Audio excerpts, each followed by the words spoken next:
The first thing I'm going to do is I'm going to perform hand hygiene, and I'm going to enter the patient's room, and I'm going to introduce myself to the patient and also have them give me 2 patient identifiers, and I will double check those identifiers with their wristband.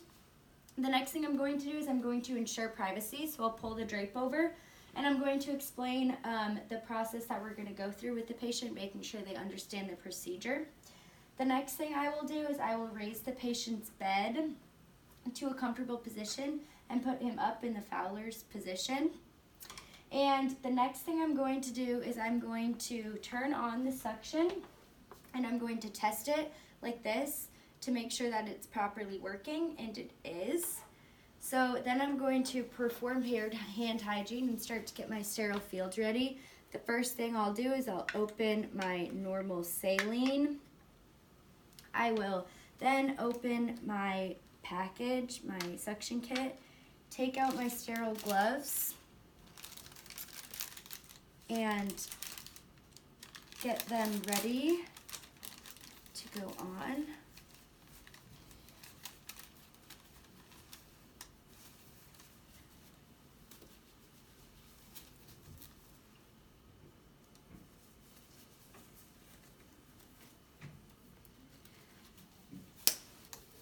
Okay, the next thing I'm going to do is I'm going to pick up my catheter,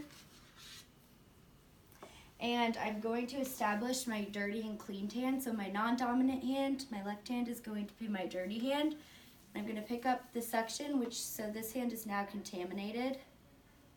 And I'm going to attach the suction, making sure that the catheter does not touch any other part of anything.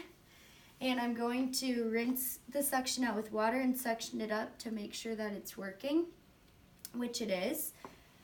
So then I'm going to go over to my patient using my contaminated hand. I'm going to move his trach mask over and insert the catheter until I reach resistance or until the patient starts to cough. And then I'm going to begin suctioning and twisting out the catheter while suctioning. Then I'm going to move his mask back over, and I'm going to go clean out my suction.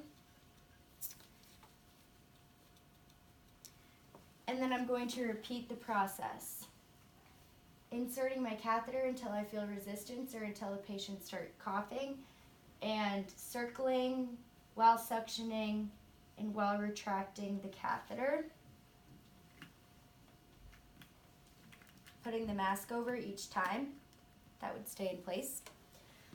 The next thing I'm going to do is I'm going to unhook my catheter and get the suction piece. This is a clean technique, not sterile technique, so I can hold it with this hand. I'm going to attach this suctioner and suction out his mouth, making sure everything is clean, getting in all the spots, and also giving him time to breathe in between.